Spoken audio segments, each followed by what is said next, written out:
The groom refused to marry the obese black lady, but the Korean Mafia boss walked in and said, "I will." That was the moment Kendra Lewis realized her life was actually a nightmare disguised as a fairy tale. She stood at the front of the Grace Community Chapel, feeling the sweat soak into the lace of her $3,000 gown. For 6 months, she had worked herself to the bone to pay for this day. She had used every cent of her savings to give David Reynolds the corporate wedding of his dreams. David was a man on the rise, a polished executive who always talked about his brand and his future. Kendra had spent years supporting him, doing his reports, managing his schedule, and loving him when he had nothing. She thought today was her reward. If the way David is about to treat Kendra makes you want to scream, hit that like button right now. Subscribe to our channel and drop your location and the current time in the comments. You need to stay until the end, because the man who is about to walk through those doors is going to teach David a lesson he will never forget. David didn't take her hands when the music stopped. Instead, he took a step back, his face twisting into a look of pure disgust. The microphone clipped to his expensive suit carried his voice to every single person in the room. He told her he couldn't do it. He told Kendra that he had an image to maintain and that he couldn't have a wife who looked like her. He called her embarrassing. He said he deserved someone who actually fit the lifestyle of a top executive. The gasps from the pews felt like physical blows. Kendra's mother started to cry, and David's sisters, who Kendra had treated like her own blood, were snickering behind their silk bouquets. Kendra felt like the floor was going to swallow her whole. She had been the invisible girl her whole life because of her size, but today, she was the center of attention for all the wrong reasons. She had given David everything. She had been his rock, his brain, and his biggest supporter. And now, he was throwing her away in front of her family and friends because he was ashamed of her body. David turned his back on her, his shoes clicking sharply against the floor as he started to walk down the aisle. He was leaving her there, a mountain of white silk and broken dreams, while the people she knew whispered about her weight. But David didn't make it to the exit. The heavy oak doors at the back of the chapel didn't just open, they were slammed wide with a force that made the windows shake. A man stepped into the light. He wasn't a wedding guest. He wore a sharp, charcoal black suit that cost more than David's entire career. As he walked toward the altar, the light caught the dark ink of a tattoo crawling up his neck. This was Seo Kong-woo. He was a man people only spoke about in hushed tones in the financial districts. They called him the Ghost of Seoul. He was the head of a massive syndicate that controlled half the city, and he was the last person anyone expected to see in a church. Kong-woo didn't even look at David as he passed him.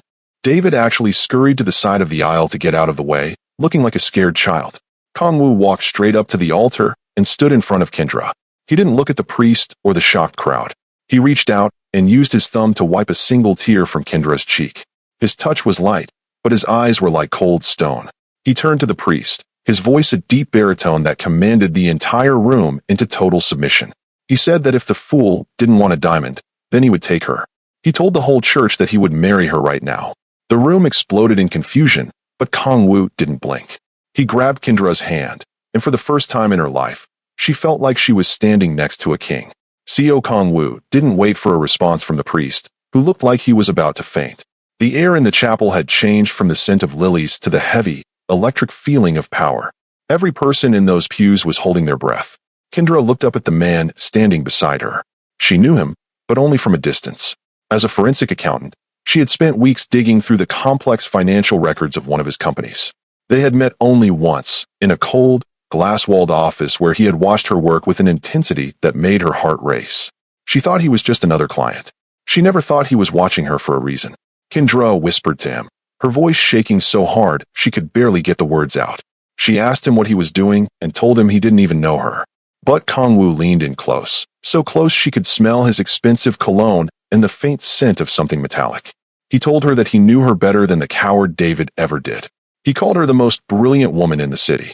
He told her he knew she had found the hidden leaks in the Hangul accounts, and that she was the only one brave enough to fix them.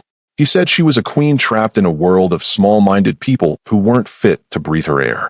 He squeezed her hand, and his grip felt like iron. It wasn't a request, it was a claim.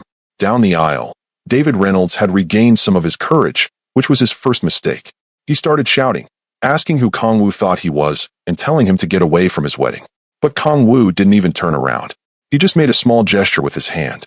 Two massive men in suits stepped forward from the back of the room. They didn't hit David. They just stood in his way, their faces like masks. David turned pale. He realized he wasn't dealing with a corporate rival. He was dealing with a man who could make him disappear before the sun went down. The guests who had been laughing at Kendra moments ago were now looking at their laps, terrified that Kong Wu might notice them next. Kong Wu led Kendra off the altar. He didn't stay for the ceremony because he didn't need a priest to tell him what belonged to him. As they walked down the aisle, the same people who had snickered at Kendra's size were now bowing their heads as she passed. She felt the weight of her gown change. It no longer felt like a symbol of her failure. It felt like a robe of power. Kong Wu led her out the front doors to a fleet of black SUVs that were idling at the curb. His men held the doors open like she was royalty. As the door clicked shut, cutting off the sound of the church, Kendra finally felt like she could breathe. Inside the darkened interior of the vehicle, Kong Wu handed her a silk handkerchief. He didn't say anything at first. He just let her sit in the silence of her new reality. Kendra asked him why he would do this. She was a forensic accountant, someone who lived in the world of facts, and none of this made sense. Kong Wu looked out the window at the passing city, his jaw tight. He told her it was because she had a gift for seeing patterns where others saw chaos. He said he needed someone like her by his side, but not as an employee. He said he wanted her as his wife and his queen. He said he had been waiting for the right moment to take her away from a man who didn't deserve to touch her shoes. Then he told her the truth about David that she hadn't even found yet. He told her that David hadn't just humiliated her. He told her that David had drained their joint account that morning to pay for a penthouse for his new girlfriend. He knew about the debt David was trying to pin on Kendra's name. Kendra felt the blood drain from her face. She hadn't even checked her bank alerts. David had used her for years, and now he was trying to ruin her financially as a final goodbye. Kong Wu reached over and touched her chin, forcing her to look into his dark eyes. He promised her that by the time he was done, David would wish he had never been born. The SUV pulled into the gates of a massive estate on the outskirts of the city. It was a place of high walls and armed guards, a fortress built for a man who lived in the shadows. Kong Wu told her that this was her home now. He said that in his world, people would fear her because she belonged to him. He told her that the world was done laughing at her. He said that from this day forward, she would be the one who decided who lived and who lost everything. Kendra looked at the black diamond ring he pulled from his pocket, and she realized the forensic accountant she used to be was gone. She was now the woman of the ghost of soul, and the revenge was only just beginning. Kendra's fingers were trembling as she pulled her phone out of the hidden pocket of her wedding dress. The screen felt cold, almost as cold as the reality she was currently living. She opened her banking app, praying that Kong Wu was wrong, that David wouldn't be that cruel. But as the page loaded, her heart stopped. 0. The joint account she had spent 5 years growing, the money she had saved from every overtime shift and every forensic audit, was gone. David had left her with nothing but a wedding dress she couldn't afford and a mountain of debt. She felt the tears starting to burn again, but she refused to let them fall in front of this stranger. David had told her she was a background character, and now he had written her out of her own life. Kong Wu didn't reach for her hand this time. He just sat there, his profile sharp against the passing streetlights. He told her that crying was a waste of energy. He said that David Reynolds was a small man who thought stealing from a woman was the same thing as being powerful. Kong Wu's voice was steady, almost like he was talking about the weather, but there was a hidden edge to it that made Kendra shiver. He told her that David hadn't just taken her money. He had taken it to impress a woman who would leave him the second his luck ran out. Kendra looked at the dark, tinted windows. She thought about her mother, her bills, and the humiliation she had just survived. She felt small, but for the first time, she also felt a spark of something else. Rage. As the SUVs moved through the city, the scenery changed. They weren't in the corporate district anymore. They were heading toward the hills, toward the kind of estates that people like Kendra only saw in movies. The gates they passed through were reinforced steel, guarded by men who didn't look like security guards. They looked like soldiers. Kong Wu told her that from this moment on, her old life was dead. He said the girl who let people walk over her had stayed at that church. He told her she was now part of a world where loyalty was the only currency that mattered. Kendra looked at the black diamond ring on her finger. It felt heavy, a constant reminder that she had traded her freedom for protection. They pulled up to a massive glass and stone structure that overlooked the entire city. Kong Wu got out and held the door for her himself. He didn't look at her with pity. He looked at her with an intensity that made her feel like she was the only person in the world who mattered. He told her that her mother had already been moved to a safe location and that her bills had been settled. Kendra was stunned. She asked him how he had done all of this so fast. He simply replied that power doesn't wait for permission. As she stepped into the grand foyer, the marble floors reflecting the moonlight, She realized she wasn't a forensic accountant anymore. She was a woman standing on the edge of a new, dangerous beginning. Kong Wu stood at the bottom of the stairs, his shadow long and imposing. He told her that he didn't want her to be a victim in his story. He said he brought her here because she was the only one who could help him fix a problem that was worth millions. But more than that, he said he brought her here because he wanted to see what happened when a woman with her mind finally realized she was a goddess. Kendra looked at him, really looked at him, and realized that for all the danger he represented, he was the first person to ever see her as a prize. She took a deep breath, clutching the silk of her gown, and followed him into the dark. He was her shield now, and she was his anchor. The game had just begun for them both.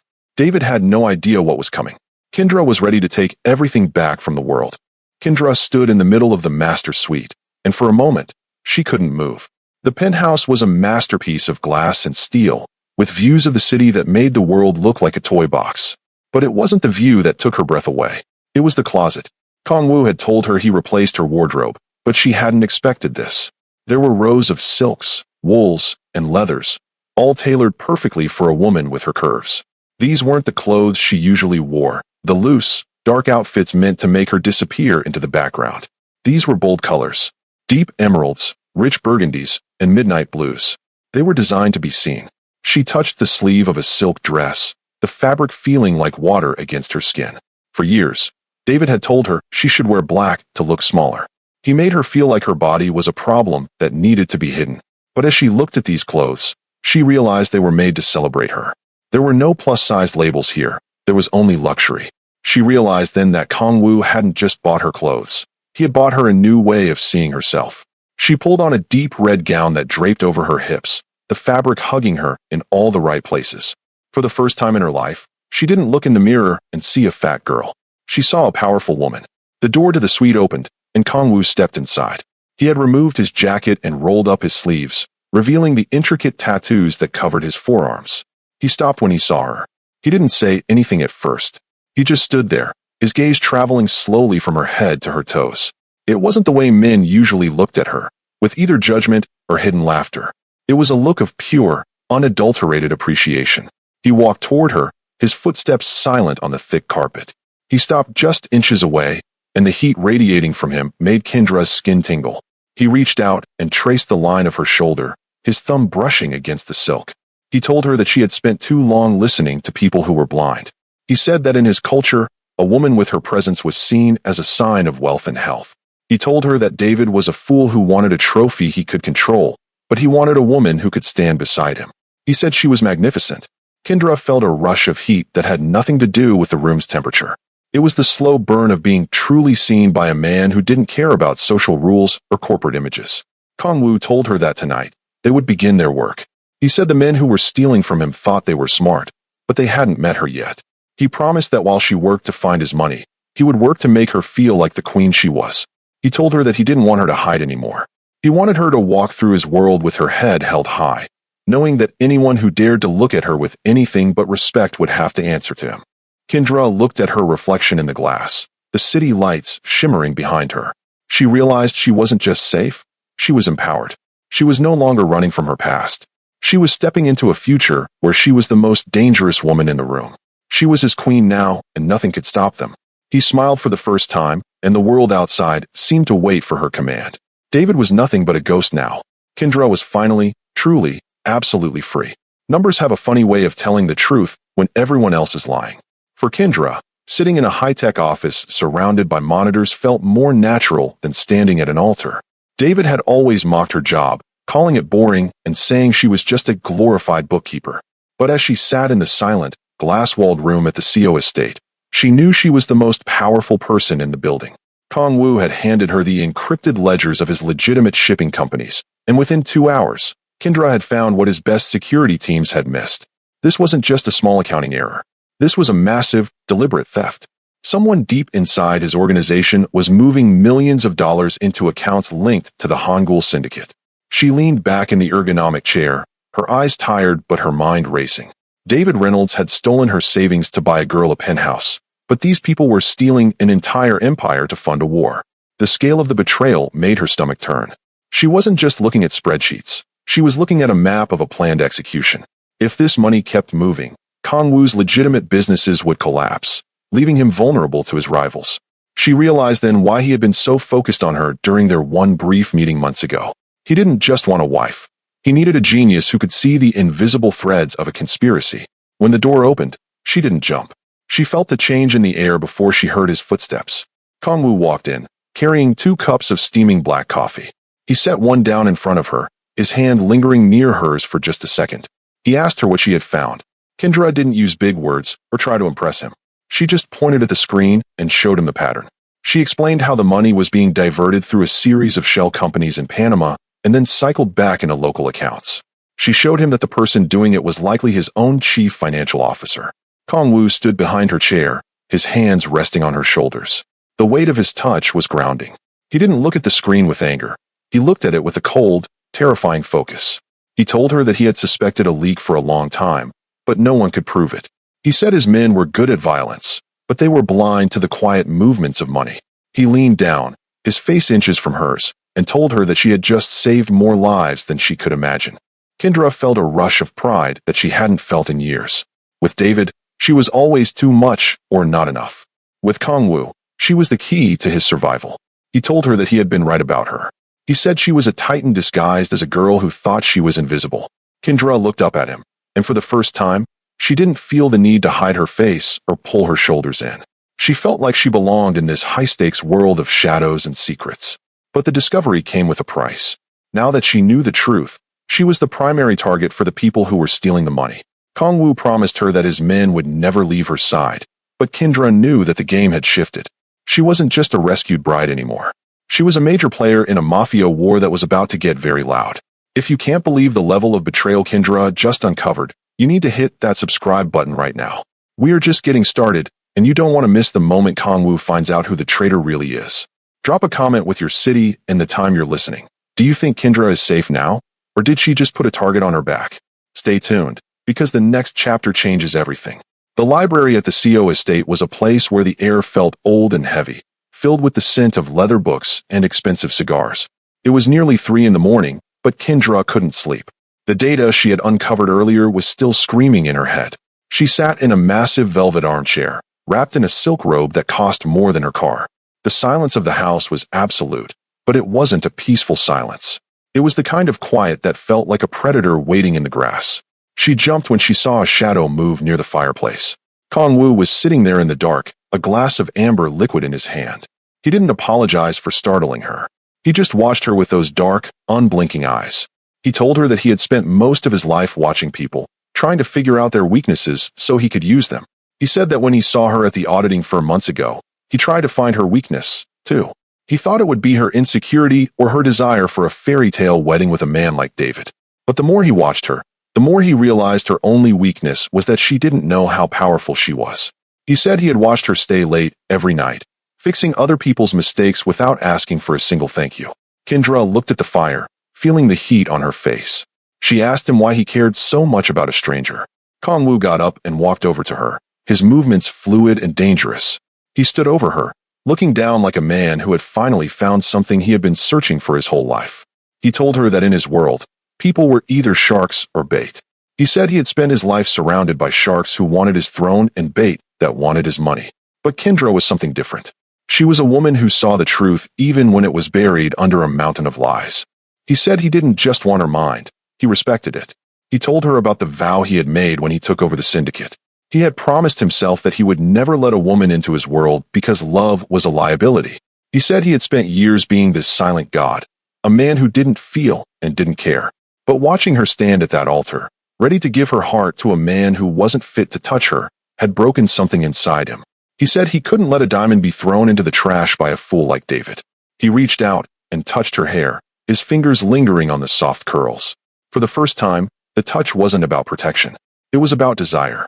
Kendra felt her heart hammering against her ribs. She told him that she was tired of being a prize or a tool. She said she wanted to know who he really was behind the tattoos and the expensive suits. Kong-woo sat on the edge of the desk, his face softening just a fraction. He told her that he was a man who had seen too much blood and heard too many lies. He said he was lonely in a way that most people couldn't understand. He told her that having her in the house felt like the first breath of fresh air he had taken in decades. He promised her that there would be no more secrets between them. He said that if she stayed, she would see things that would make her want to run. He said his world was built on shadows, and the people he fought were monsters. But he also promised that as long as he was standing, no one would ever look down on her again. He told her she was the heart of the CO family now, even if the world didn't know it yet. Kendra looked at him and realized she wasn't afraid of the monsters anymore. She was only afraid of losing the man who finally saw her. As the fire died down to glowing embers, they sat in a new kind of silence, a silence that felt like a beginning. The house felt different the moment the heavy gates clicked shut behind Kong Wu's motorcade. He had to attend a meeting with the elders of the syndicate, a tradition that even the ghost of Soul couldn't ignore. Kendra stood by the window of the library, watching the tail lights fade into the night. She was wearing one of the silk robes he had given her, feeling the luxury of it against her skin, but the fabric couldn't stop the chill that was starting to crawl up her spine. For years, Kendra had spent her nights alone in her small apartment, eating cheap takeout and working on David's projects. She was used to being alone, but this was a different kind of solitude. This was the silence of a fortress. You have to wonder, right? Why would a man like Seo Kong Wu, who has the world at his feet, go to such lengths for a forensic accountant he barely knew? Was it really about her mind, or was he just looking for the perfect weapon to take down his enemies from the inside? If you think he has a deeper reason for claiming Kendra, let me know in the comments. And if you're still here, you're part of this universe now. Hit like and subscribe, because the secret he's hiding is about to be revealed in the most violent way possible. The lights didn't just flicker. They died with a sharp, electric pop that left the room in total darkness. Kendra's heart hammered against her ribs like a trapped bird. She stayed perfectly still, her breath hitching in her throat. She told herself it was just a power outage, but the sky outside was clear and filled with stars. Then she heard it. It wasn't the wind.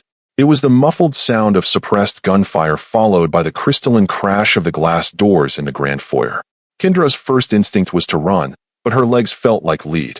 She remembered the man with the dragon tattoo telling her that she was a queen, but in this moment, she felt like the same invisible girl David had discarded. She felt like a problem to be solved, a loose end that needed to be cut. She heard heavy boots on the hardwood floors, moving with a terrifying rhythm. They weren't checking for jewelry or art. They were searching. "Where is the girl?" A voice rasped in the hallway. The words were in Korean, but Kendra had spent enough time around Kong Wu's documents to recognize the tone of a command. The boss wants the accountant. She's the one who can link the accounts to the north. Find her and bring her head if she won't come quietly. Kendra didn't think. She reacted. She scrambled toward the massive mahogany desk in the center of the library. It was a heavy, old piece of furniture that smelled of polish and tobacco. She crawled underneath, pulling her knees to her chest and trying to make herself as small as possible. She squeezed her eyes shut, praying that the darkness would hide her curves, praying that her weight wouldn't be the thing that gave her away. She heard the library door kick open with a force that made the walls tremble. A man entered. She could see his boots moving slowly toward the desk. The beam of a flashlight cut through the dark, dancing over the bookshelves and the velvet chairs. He was humming a low, tuneless song that made Kendra's skin crawl. He stopped right in front of the desk. She could hear his heavy breathing, the sound of a man who enjoyed the hunt. He sneered, a sound of pure mockery that echoed in the small space. "I know you're in here, little bird," he said, his voice dripping with a cruel kind of amusement. "A woman of your size can't hide for long. You take up too much space in this world." Kendra bit her lip so hard she tasted blood. The insult hurt more than the fear of the gun. It was the same thing David had said. It was the same thing the world had been telling her since she was a child. She was too big.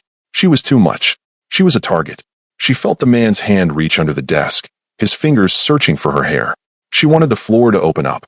She closed her eyes and waited for the end, wondering if Kong Wu would even miss her, or if he would just find another accountant to balance his books. But then, the air in the room seemed to freeze.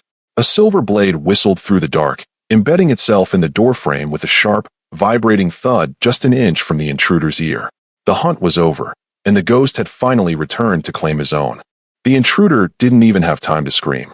Seo Kong Wu didn't enter the room like a normal man. He appeared like a shadow that had finally decided to take a physical form. He was standing in the doorway, his white dress shirt unbuttoned at the collar and his sleeves rolled up to his elbows. The ink on his arms seemed to move in the dim light. He didn't use a gun. He moved with a speed that defied his size, closing the gap in 3 long, predatory strides. He grabbed the intruder by the throat and slammed him against the mahogany desk with a force that cracked the wood. Kendra watched from her hiding spot, her eyes wide with terror and awe. This wasn't the polished CEO who had wiped her tears at the church. This was the Mafia boss, the man who lived in a world of blood and shadow. The violence was brutal and efficient. Kong Wu used his hands with a cold precision, neutralizing the man in seconds. The intruder crumpled to the floor, a broken heap of leather and bad intentions. Kong Wu didn't even look at the man he had just destroyed. He didn't check for a pulse. His only focus was the space under the desk. He reached down and gently pulled Kendra to her feet. His hands were warm, but his face was a mask of cold fury. He didn't say a word as he checked her over, his eyes scanning for any sign of a wound. He looked at her face, her arms, and the way she was shaking. When he realized she was physically unharmed, the tension in his shoulders dropped just a fraction, but the fire in his eyes didn't go out. He pulled her into his chest, his arms wrapping around her like iron bands. Kendra didn't pull away. For the first time in her life, she felt small, not because she was trying to hide, but because his strength was so absolute that it made everything else feel insignificant. "Are you hurt?" he asked, his voice raw and low. "No." Kendra managed to choke out, her voice barely a whisper. "Kong Wu, who were they?" "They were looking for me. They knew about the accounts." Kong Wu pulled back just enough to look her in the eyes. He told her they were people who thought they could take what belonged to him. He told her that by bringing her into his house and claiming her at that church, he had put a mark on her that would never wash off. He asked her, with a strange kind of vulnerability in his voice, if she regretted coming with him. He asked if she would rather be back in her old life, where the dangers were small and the insults were quiet. Kendra looked at the man on the floor and then back at the man holding her. She thought about David's sneer and the way the guests at the wedding had looked at her like she was a joke. Then she looked at Kong Wu. He looked at her like she was the most precious thing he had ever owned. She realized that she would rather be hunted in the shadows with him than be invisible in the light with anyone else. She told him no. She told him she didn't regret it for a second. But she also told him that if she was going to be in this life, she needed to be more than just a girl hiding under a desk. She told him she needed to know everything. Kong Wu nodded slowly, his thumb tracing the line of her jaw. He told her that the slow burn was over. He said that from this night on, they would begin her training. He wouldn't just protect her, he would weaponize her mind. He said the people who sent those men had no idea what they had just started. He told her that David Reynolds had tried to break her, but Kong Wu was going to make her a legend. He led her out of the library, stepping over the body without a glance. As they walked through the dark hallway, the security teams finally began to move, but Kendra didn't look back. She knew the world was dangerous, but she wasn't running anymore. She was walking beside the king. The healing process was not just about the body. It was a total rebuilding of Kendra's soul. In the days following the brutal attack on the estate, the atmosphere between Kendra and Kong Wu shifted into something deeper. It was no longer a simple case of a victim and a protector. They became a unit. Kong Wu started spending every late night with her in the high-tech office. But he wasn't just monitoring the security feeds. He was actively teaching her the inner workings of his empire. He explained the complex connections between the international shipping lanes, the dock workers, and the digital bank accounts that kept his syndicate running. Kendra quickly realized that her brilliant mind was her most effective weapon, and Kong Wu was the only man who had ever truly known how to sharpen it. He didn't want her to stay hidden in the shadows of the mansion. He wanted her to be the one who controlled those shadows. The physical distance that usually existed between them began to vanish. Every time he leaned over her shoulder to look at a complicated ledger, Kendra felt the intense heat of his body. He would rest his large hands on the back of her leather chair, his thumbs occasionally grazing the silk of her custom robe.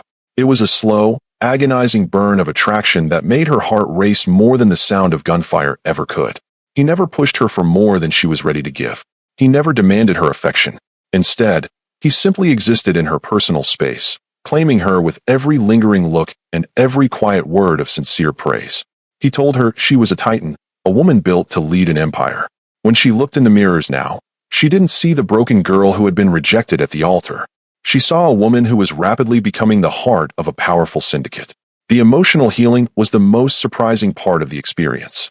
Kendra had spent her whole life feeling like she was taking up way too much room in society, but Kong Wu made her feel like the entire world wasn't big enough for her presence. He celebrated her curves, her sharp mind, and her incredible resilience. He treated her like she was something sacred. They shared long, comfortable silences that weren't awkward at all. They were full of an unspoken understanding. She knew that he would kill to keep her safe, and he knew that she would find the hidden truth for him. They were two outcasts who had finally found a permanent home in each other's long shadows. But as their bond grew stronger, so did the external danger. Kendra knew that the men who attacked the house were just the beginning of the war. Kong Wu started taking her to his private council meetings.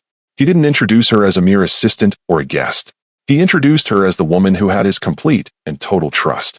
The look on the faces of his seasoned underbosses was a mix of pure shock and visible fear. They had never seen their legendary leader so focused on one person before. They saw the way he watched her every move, the way his jaw tightened if anyone dared to speak to her with even a hint of disrespect. The claim was public now, even if it wasn't yet official in the eyes of the law.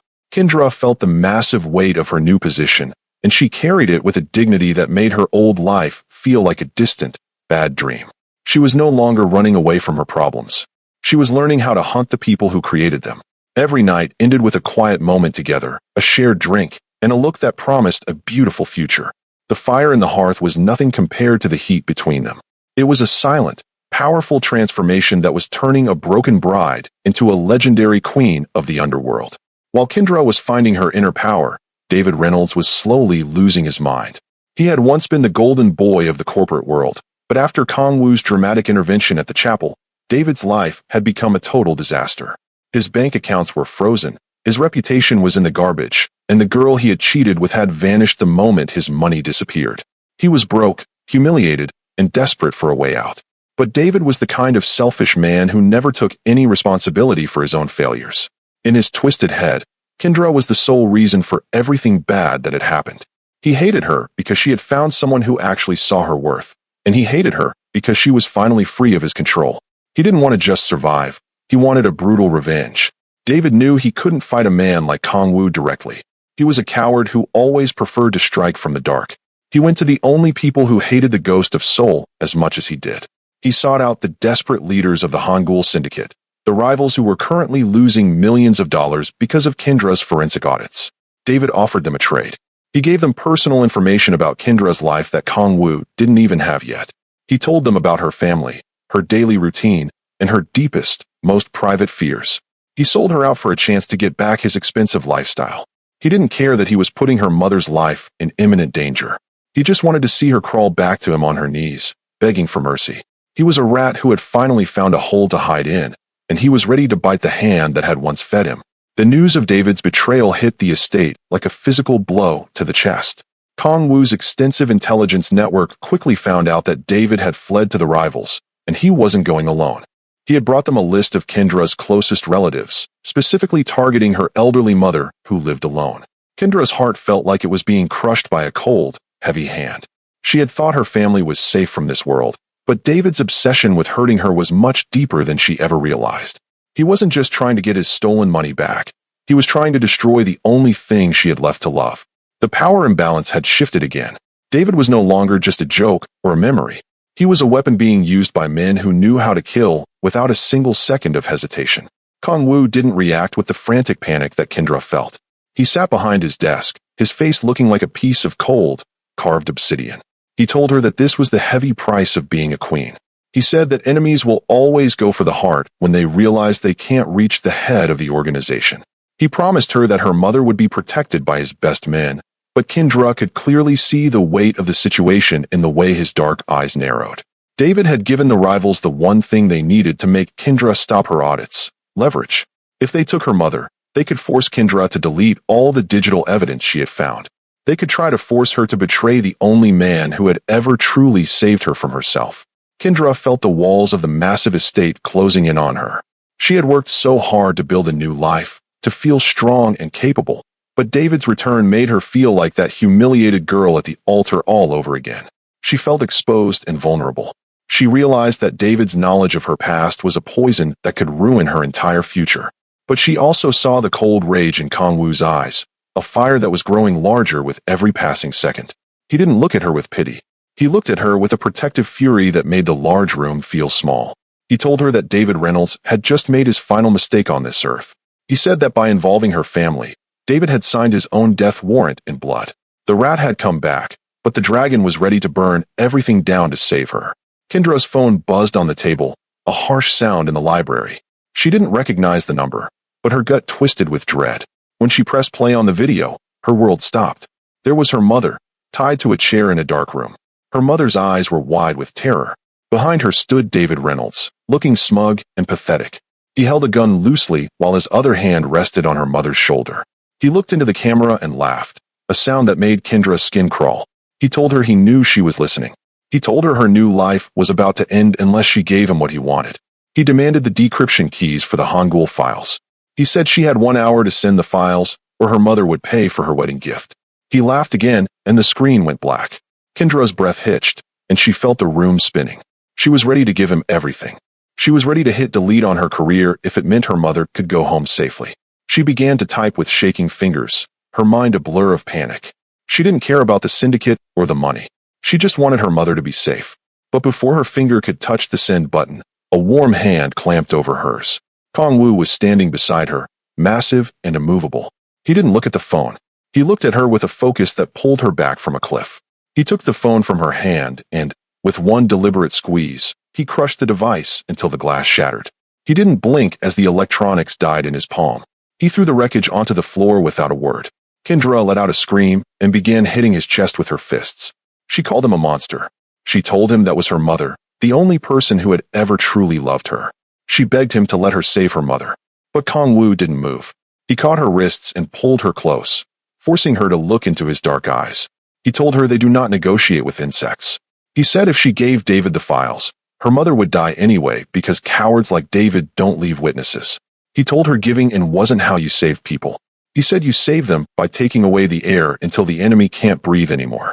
He told her to look at him and see the Mafia boss she had married. He said they would do things his way because his way was the only way she survived. He told her he had already sent his elite units to secure the perimeter of every location David had visited.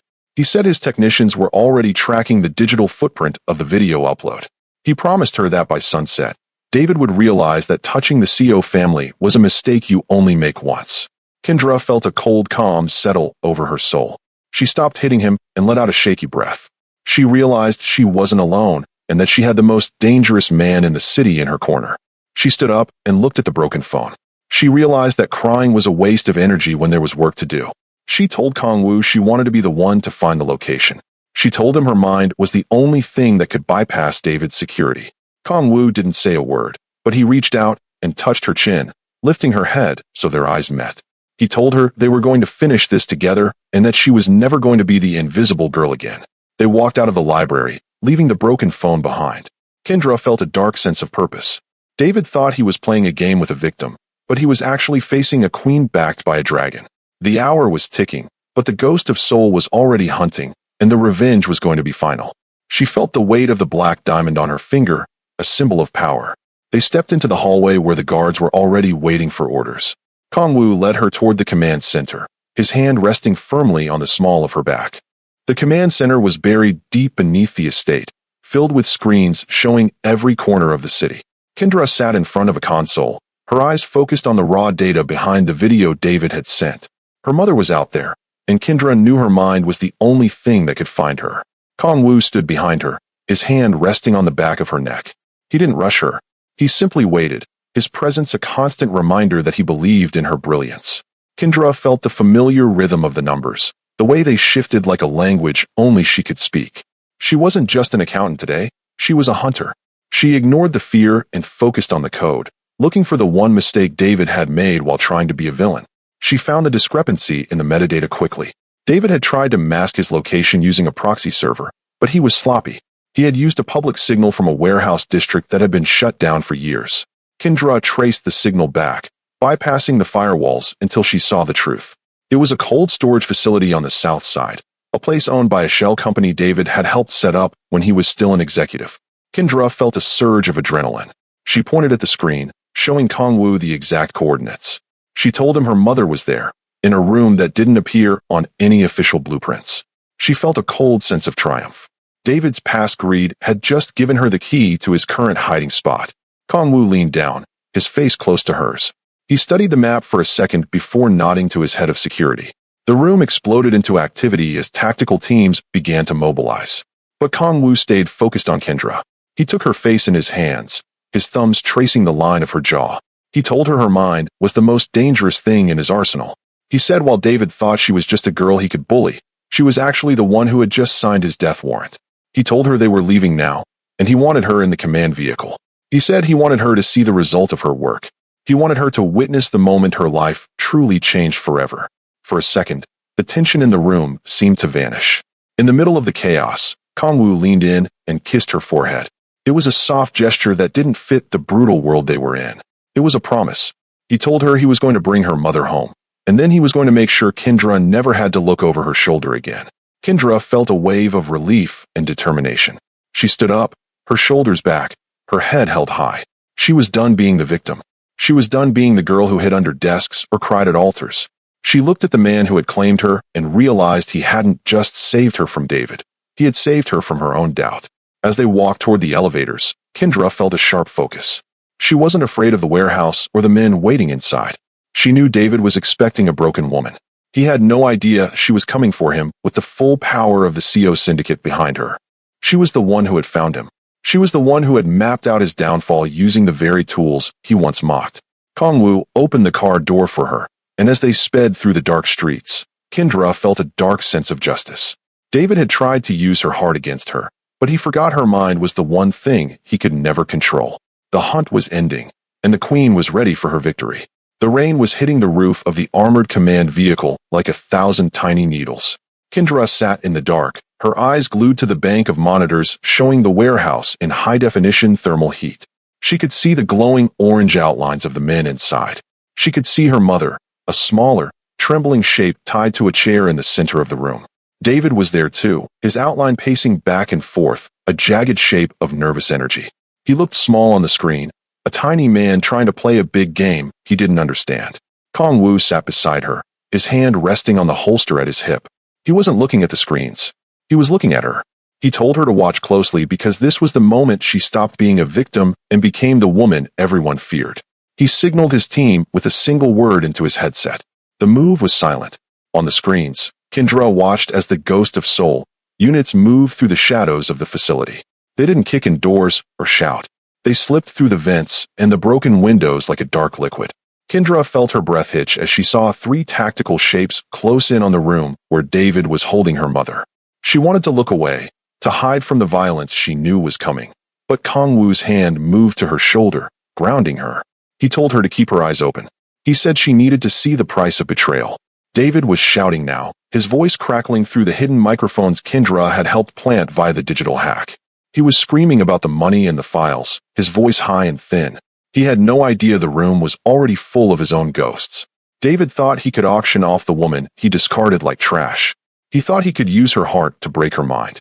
He's about to find out that when you steal from the Ghost of Soul, you don't just lose your money, you lose your right to exist. If you've been waiting for the moment David finally pays for every insult and every lie, hit that like button right now. Subscribe because the justice that's about to be served is something you'll never forget. Tell us in the comments. If you were Kendra, would you let Kongwu finish him, or would you want to pull the trigger yourself? The breach happened in a heartbeat. The thermal screens showed a flash of heat as the flashbangs went off, blinding everyone in the room. David stumbled back, his hands over his eyes, dropping his weapon. He tried to reach for Kendra's mother, trying to use her as a human shield even in his blinded state. It was a pathetic, cowardly move that made Kendra's blood run cold. But the tactical team was faster. A single, non-lethal shot from a suppressed rifle rang out.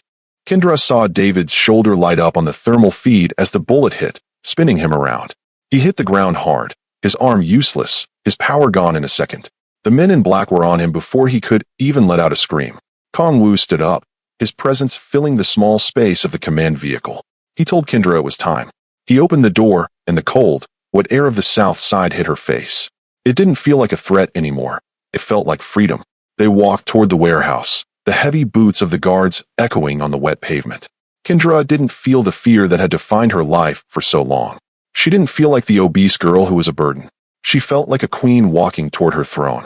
The guards bowed as Kongwu led her through the entrance, his hand never leaving the small of her back.